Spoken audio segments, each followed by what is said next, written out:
안녕하세요. 12-12 디모데전서 4장에서 6장까지 말씀 함께 읽도록 하겠습니다. 디모데전서 4장 1절입니다. 그러나 성령이 밝히 말씀하시기를 후일에 어떤 사람들이 믿음에서 떠나 미혹하는 영과 귀신의 가르침을 따르리라 하셨으니 자기 양심이 화인을 맞아서 외식함으로 거짓말하는 자들이라. 혼인을 금하고 어떤 음식물은 먹지 말라고 할 터이나 음식물은 하나님이 지으신 바니 믿는 자들과 진리를 아는 자들이 감사함으로 받을 것이니라. 하나님께서 지으신 모든 것이 선함에 감사함으로 받으면 버릴 것이 없나니 하나님의 말씀과 기도로 거룩하여 짐이라. 당시에 영지주의의 영향으로 육체는 악하다, 또 영적인 것은 선하다, 그러다 보니까 극단적인 금욕주의로 거룩하게 될 것이다.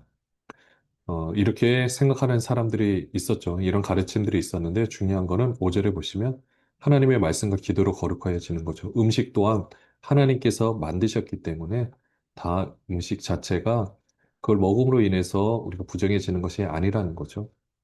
모든 것을 감사함으로 받으면 된다라고 어, 권면을 하고 있습니다. 6절부터 보시면은요. 내가 이것으로 형제를 깨우치면 그리스도 예수의 좋은 일꾼이 되어 믿음의 말씀과 내가 따르는 좋은 교훈으로 양육을 받으리라. 망령되고 허탄한 신화를 버리고 경건에 이르도록 내 자신을 연단하라.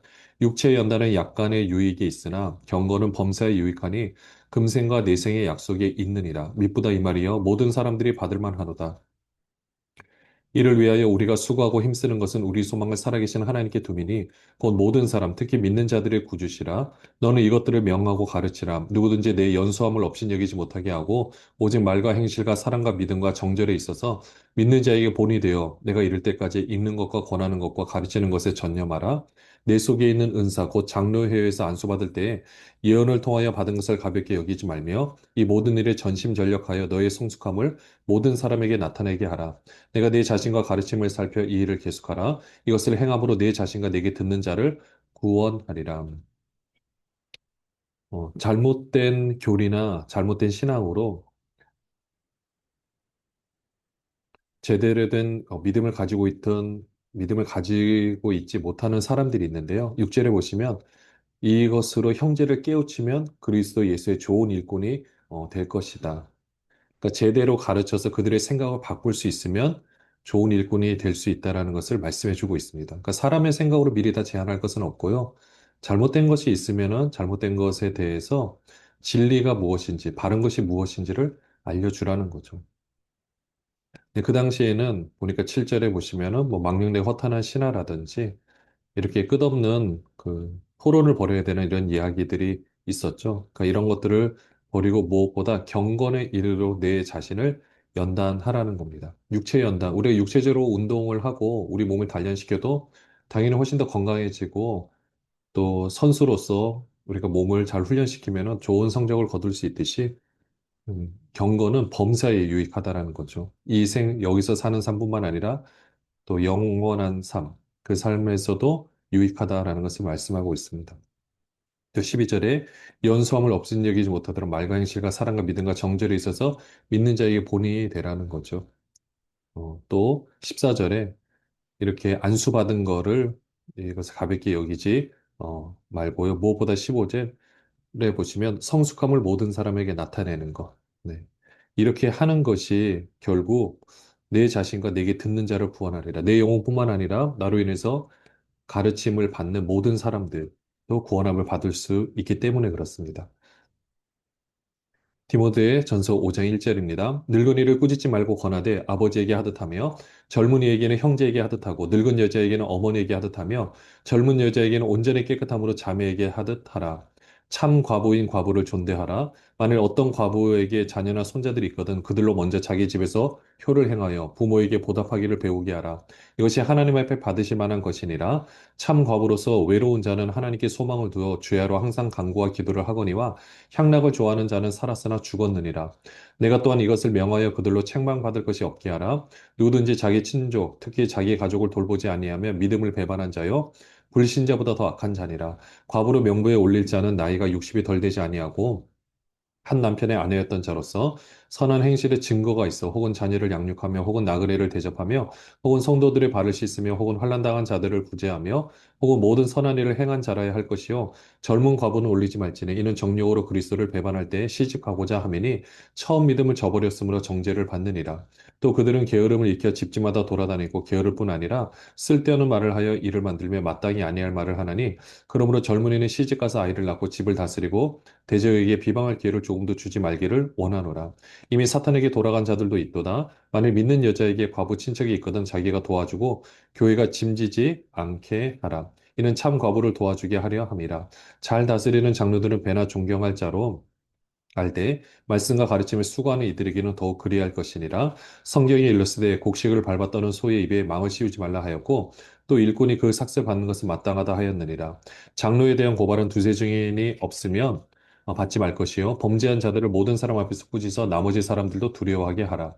하나님과 그리스도 예수와 택하심을 받은 천사들 앞에서 내가 엄히 명하노니 너는 편견이 없이 이것들을 지켜 아무 일도 불공평하게 하지 말며 아무에게나 경솔히 안수하지 말고 다른 사람의 죄에 간섭하지 말며 내 자신을 지켜 정결하게 하라. 이제부터는 물만 마시지 말고 내 이장과 자존하는 병을 위하여는 포도주를 조금씩 쓰라. 어떤 사람들의 죄는 밝히 드러나 먼저 심판에 나아가고 어떤 사람들의 죄는 그 뒤를 따르나니 이와 같이 선행도 밝히 드러나고 그렇지 아니한 것도 숨길 수 없느니라. 성도를 대할 때 어떻게 대해야 되는지 권면을 해주고 있습니다. 무엇보다 일반적인 것은 이렇게 쭉 보시면 되는데, 특별히 3절에 보시면 과부를 이렇게 존대하라라고 표현이 되어 있죠. 그 당시 과부의 위치는 사실 그렇게 뭐 존경을 받을 만한 어떤 위치나 아니면 경제적으로 풍요로운 것을 누릴 수 있는 상황이 아니었습니다. 그럼에도 불구하고 교회는 잘 대접을 해야 하는 것을 말씀해 주고 있거든요. 무엇보다 그렇게 하는 것이 5절을 보시면 외로운 자 하나님께 소망을 두라고 이야기를 하고 있는데요. 무엇보다 과부로 9절에 보시면 명부에 올릴 자. 이것은 이제 교회에서 책임을 지는 사람들이라고 생각하시면 됩니다. 그 당시에 과부로서 할 수 있는 일이 그렇게 많지 않았기 때문에 교회가 모든 경제적인 상황과 모든 삶을 이렇게 책임져 주는데요.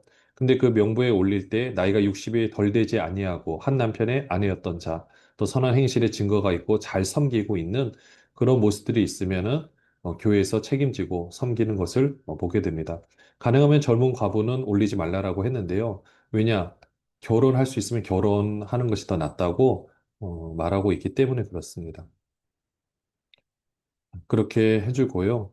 사실 여기에 과부의 이름을 올렸는데, 자칫 잘못해서 본을 보이지 못하는 모습을 보이면 또 교회에 무리를 일으킬 수 있기 때문에 또 조심하라고 권면을 하고 있고요. 17절에 보시면 장로들에 대해서도 말씀해 주고 있습니다. 무엇보다 잘 다스리는 장로들, 배나 존경할 자로 알되 말씀과 가르침을 수고하는 이들은 더욱 그리할 것이니라.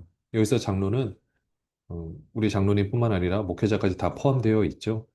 그렇게 해서 말씀을 전하는 장로, 또 치리하는 장로 이렇게 해서 각자 맡은 역할을 잘 감당하면서 주님의 몸된 교회가 세워지는데요. 18절에도 보시면은 곡식을 밟았다는 소의 입에 망을 씌우지 말라. 그 일꾼은 삭슬 받아야 한다라는 거죠. 필요한 모든 것들을 공급해 주어야 하는 것입니다. 또 22절에 아무에게나 경솔히 안수하지 말고 정결하게 해야 되고요.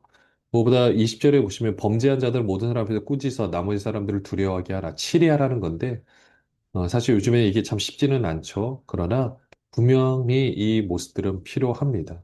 분명히 한국 교회들 이 부분에 대해서 철저히 지켰을 때가 있었고요.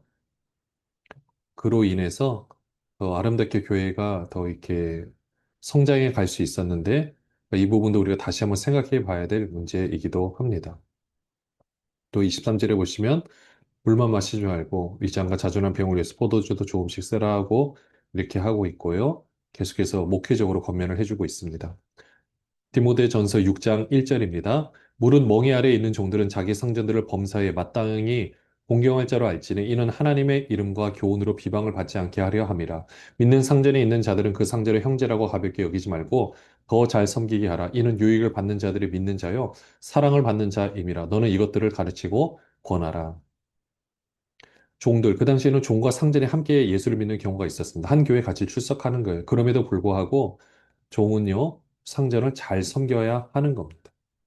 또 2절에 믿는 상전이 있는 자들은 그 상전의 형제, 같은 우리 신앙생활의 형제라 가볍게 여기는 것이 아니라 더 잘 섬기라는 거죠.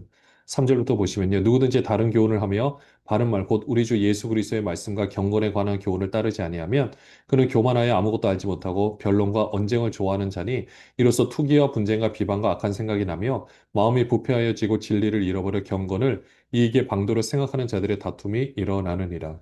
그러나 자족하는 마음이 있으면 경건은 큰 이익이 되느니라. 우리가 세상에 아무것도 가지고 온 것이 없으며 또한 아무것도 가지고 가지 못하리니 우리가 먹을 것과 입을 것이 있은즉 족한 줄로 알 것이니라. 부활이 하는 자들은 시험과 올무와 여러 가지 어리석고 해로운 욕심에 떨어지나니 곧 사람으로 파멸과 멸망에 빠지게 하는 것이라. 돈을 사랑함이 일만하게 뿌리가 되나니 이것을 탐내는 자들은 미혹을 받아 믿음에서 떠나 많은 근심으로써 자기를 찔렀도다. 무엇보다 3절에 보시면 이 경건에 관한 부분에서 다른 교훈을 말하거나 바른 말 우리의 주 예수 그리스도의 말씀과 경건한 교훈을 따르지 아니하면은요, 결국 그들은 망할 수밖에 없습니다. 그러니까 우리는 어떻게 되느냐? 뭐보다 6절에 보시면 자족하는 마음이 있으면 경건은 큰 이익이 된다라고 했거든요. 사실 우리는 이 세상에 올 때 아무것도 가지고 온 것이 아닙니다. 그래서 그렇게 태어난 것이 아니고 마찬가지로요. 갈 때도 동일하죠. 그렇기 때문에 우리는 자족하고 있는 것에 대해 감사하는 마음을 가져야 하는 거죠. 10절에 보시면 돈을 사랑하면 일만하게 뿌리가 된다라고 했습니다. 그러니까 돈을 사랑하는 거예요. 그러니까 돈을 가지거나 돈을 활용하는 것이 나쁘다. 절대 아니죠. 잘 활용하고 이것을 지혜롭게 잘 쓰는 것이 중요합니다. 다만 사랑하면 문제가 되죠. 11절부터 보시면요. 오직 너 하나님의 사람아 이것들을 피하고 의와 경건과 믿음과 사랑과 인내와 온유를 따르며 믿음의 선한 싸움을 싸우라. 영생을 취하라. 이를 위하여 내가 부르심을 받았고 많은 증인 앞에서 선한 증언을 하였도다. 만물을 살게 하신 하나님 앞과 본디오 빌라도를 향하여 선한 증언을 하신 그리스도 예수 앞에서 내가 너를 명하노니 우리 주 예수 그리스도께서 나타나실 때까지 흠도 없고 책망받을 것도 없이 이 명령을 지키라. 기약이 이르면 하나님이 그의 나타나심을 보이시리니 하나님은 복되시고 유일하신 주권자이시며 만왕의 왕이시며 만주의 주시요 오직 그에게만 죽지 아니함이 있고 가까이 가지 못할 빛에 거하시고 어떤 사람도 보지 못하였고 또 볼 수 없는 이시니 그에게 존귀와 영원한 권능을 돌릴지어다. 아멘. 내가 이 세대에서 부한 자들을 명하여 마음을 높이지 말고 정함이 없는 재물에 소망을 두지 말고 오직 우리에게 모든 것을 후히 주사 누리게 하시는 하나님께 두며 선을 행하고 선한 사업을 많이 하고 나누어 주기를 좋아하며 너그러운 자가 되게 하라. 이것이 장래에 자기를 위하여 좋은 터를 쌓아 참된 생명을 취하는 것이니라. 디모데야, 망령되고 헛된 말과 거짓된 지식의 반론을 피함으로 내게 부탁한 것을 지키라. 이것을 따르는 사람들이 있어 믿음에서 벗어났느니라. 은혜가 너희와 함께 있을지어다. 디모데에게 하나님의 사람이라고 말씀하면서요. 무엇보다 이것들, 뭐 돈을 사랑하든지 그 제대로 된 훈련을 받지 못하는 모습, 또뭐 여러 가지 경건에 관한 부분들, 이런 부분들을 다 피하고 무엇보다 의와 경건과 믿음과 사랑과 인내와 온유를 따르며 믿음의 선한 싸움을 싸우라는 거죠. 이걸 위해서 네가 부르심을 받았고 많은 증인 앞에서 선한 증언을 하였도다. 네, 마찬가지입니다. 우리 14절에 우리 주 예수 그리스도께서 나타나실 때까지 흠도 없고 책망받을 것 없이 이 명령을 지키라고 말씀해 주고 있습니다. 또 17절에 이 세대에서 부한 자들을 명하여 마음을 높이지 말고 정함이 없는 재물에 소망을 두지 말고 사실 그 당시에는 이 세대에서는 물질이 가장 큰 힘을 가지고 있는 것은 맞는데요. 근데 이 모든 것들을 다 여기에 생각을 두지 말고 20절에도 보시면은 부탁한 것을 지키라는 거죠. 이렇게 할 때 믿음의 선한 싸움이라는 것은 결국 디모데에게 있어서는 목회를 하는 건데 우리에게 맡겨진 귀한 사명을 감당하는 것도 참 귀하고 복된 일임을 보게 됩니다. 우리 우리도요 주님의 몸된 교회에서 하나님의 그 귀한 뜻을 잘 감당하고 끝까지 귀한 사명 감당할 수 있는 우리 모든 분들 되시기를 주님의 이름으로 축원합니다. 기도하겠습니다. 하나님 아버지 오늘도 우리에게 맡겨진 귀한 사명 잘 감당하게 하여 주시옵소서. 디모데는 목회자로서 이 귀한 사명을 감당하라고 또 사도 바울이 이렇게 부탁을 하고 있는데 하나님의 부탁인 줄로 믿습니다. 또한 우리에게 말씀해 주시는 하나님의 부탁인 줄로 믿습니다. 하나님 잘 감당하게 하여 주시옵소서. 예수 그리스도의 이름으로 기도합니다. 아멘. 안녕하세요.